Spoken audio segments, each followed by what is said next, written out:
berkali-kali gagal di masa lalu, bersatunya 14 faksi Palestina akhirnya terwujud di bawah inisiasi Cina dalam resolusi yang disepakati. Tepatnya pada Selasa 23 Juli, seluruh faksi termasuk dua kelompok penting yakni Hamas dan Fatah menandatangani deklarasi Beijing untuk selanjutnya berjanji akan membentuk sebuah pemerintahan persatuan untuk wilayah Palestina. Dengan begitu, benarkah Palestina akan semakin dekat dengan kemerdekaan?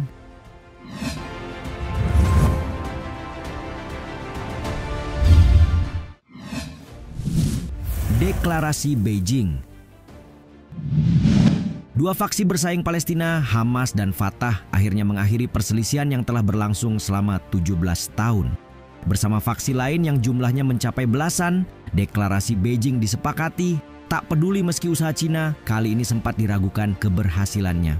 Sebagaimana diketahui, Hamas telah menjadi penguasa tunggal di Gaza pada tahun 2007 setelah mengusir Fatah dari wilayah tersebut. Mereka bahkan baru bertemu di Cina April lalu untuk membahas upaya rekonsiliasi nasional sementara. Spesifiknya, untuk mewujudkan pemerintahan Gaza setelah perang. Ini adalah pertama kalinya seluruh 14 faksi Palestina berkumpul dan mengadakan pembicaraan untuk rekonsiliasi, kata juru bicara Kementerian Luar Negeri Cina, Mao Ning, dalam konferensi pers di Beijing pada hari Selasa. Pejabat tinggi Hamas, Musa Abu Marzouk, mengatakan pertemuan yang berlangsung selama 3 hari itu sebagai momen-momen bersejarah. Ia juga mengharapkan implementasi jujur untuk melanjutkan kemerdekaan serta membangun negara independen dengan Yerusalem sebagai ibu kotanya. Sejalan dengan itu, juru bicara Hamas, Hossam Badran, dalam pernyataan yang diunggah di Telegram mengatakan bahwa deklarasi Beijing ini merupakan langkah positif tambahan untuk mencapai persatuan nasional Palestina. Sementara itu, perwakilan Fatah Mahmud Al-Alul berterima kasih kepada Cina atas dukungan terhadap perjuangan Palestina sesaat setelah pengumuman dikeluarkan.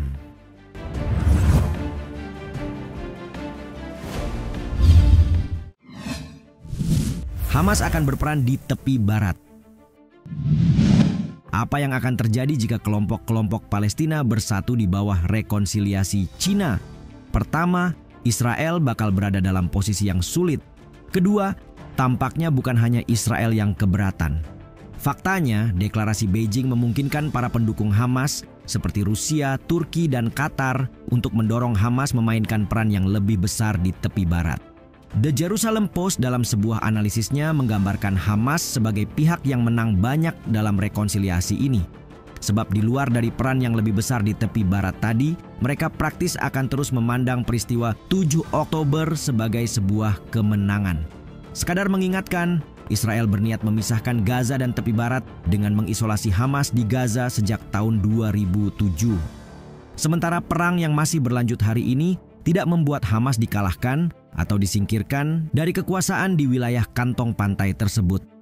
Alih-alih terisolasi setelah operasi Badai Al-Aqsa, mereka justru diperkuat dalam beberapa hal. Dan pertemuan-pertemuan di Beijing adalah contoh dari kekuatan dan pengaruh yang dimaksud. Selain itu, tampaknya pertemuan di Beijing hanya mendapat sedikit perhatian di kawasan yang lebih luas sejauh ini.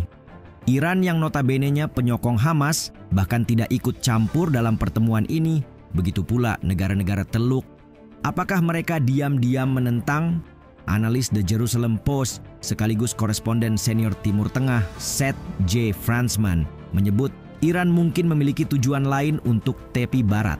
Misalnya, berupaya mengguncang Yordania selama perang yang terjadi saat ini.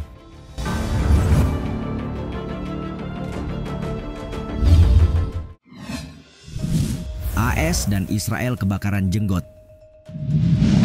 Wacana keterlibatan Hamas dalam pemerintahan Gaza pasca perang telah dikecam oleh Amerika Serikat dan Israel sebelumnya. Karena itu, hasil dari pertemuan di Beijing otomatis akan membuat dua negara ini bereaksi untuk menentang. Israel misalnya, diwakilkan Menteri Luar Negeri Israel Katz, langsung saja melayangkan kecaman kepada Fatah yang dipimpin oleh Presiden Palestina Mahmud Abbas. Alih-alih menolak terorisme, Mahmud Abbas malah merangkul para pembunuh dan pemerkosa Hamas, mengungkap wajah aslinya, katanya dalam unggahan di platform X. Israel selaku pihak yang telah berjanji untuk menghancurkan Hamas itu pun optimis melihat perjanjian yang telah disepakati tidak akan terwujud karena kekuasaan Hamas akan hancur. dan Abbas akan mengawasi Gaza dari jauh. Keamanan Israel akan tetap berada di tangan Israel, kata Katz menambahkan. Amerika Serikat pun begitu, ikut-ikutan menolak kesepakatan yang dicapai di Cina untuk membentuk pemerintahan bersama. Juru bicara Departemen Luar Negeri Matthew Miller dalam konferensi persnya menyebut Hamas tidak layak untuk berperan untuk memerintah suatu wilayah. Berbeda dengan Israel yang memang menolak gencatan senjata, AS bersikap lebih lunak. Namun sekali lagi diakui oleh Washington bahwa pihaknya tak ingin ada Hamas di dalam otoritas Palestina.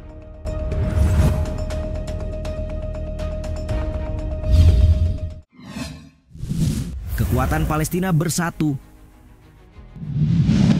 Bergabungnya Hamas dan Fatah dalam persatuan Palestina bukan hanya tentang sepakat berdamai di tengah gempuran serangan Israel. Lebih dari itu, bersatunya angkatan bersenjata di antara faksi-faksi lainnya juga bakal terwujud di sini.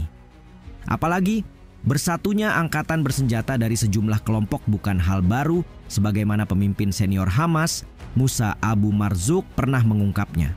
Dalam sebuah wawancara dengan BBC, Marzouk menyebut pihaknya tidak bertanggung jawab atas seluruh sandera asal Israel di wilayah Gaza. Karena pada dasarnya, beberapa sandera ditahan oleh faksi-faksi berbeda yang ambil bagian dalam serangan 7 Oktober lalu ke wilayah Israel. BBC Verify telah mencatat bahwa setidaknya ada 5 kelompok yang mengambil bagian dalam serangan bersama Hamas saat itu. Di antaranya, Brigad Al-Quds, Brigad Abu Ali Mustafa, Brigade Al-Nasir Salah Al-Din, Brigade Syahid Al-Aqsa, dan Brigade Mujahidin. Selama ini kelompok-kelompok di Gaza memiliki pandangan yang berbeda mengenai bagaimana negara Palestina di masa depan harus dijalankan dan peran agama di dalamnya. Kendati demikian, fakta ini tidak menghalangi mereka bersatu dalam menggunakan aksi kekerasan terhadap Israel selama ini. Nah, bisa dibayangkan bagaimana jadinya jika faksi-faksi bersenjata ini benar-benar bersatu kembali untuk menyerang Israel.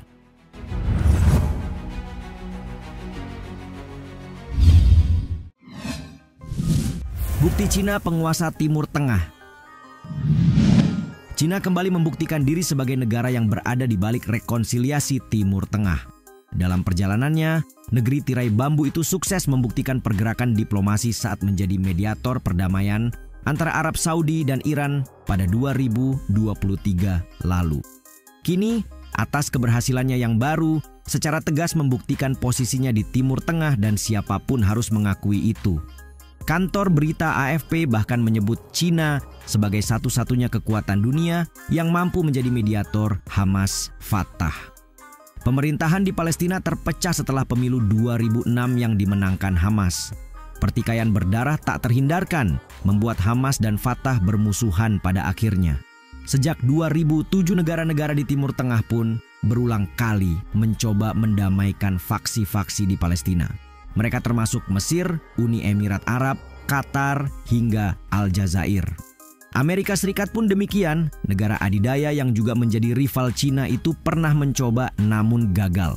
Sebenarnya beberapa mediasi pada tahun 2020 sampai 2022 berhasil mencapai kesepakatan. Hanya saja, kesepakatan itu tidak pernah mencapai implementasi nyata.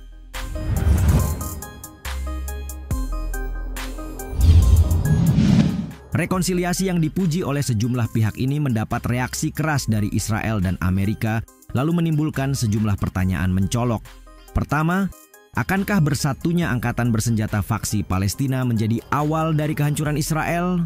Selanjutnya, apakah kekuatan Cina di Timur Tengah akan memberi pengaruh terhadap Amerika Serikat? Tulis pendapat kalian di kolom komentar.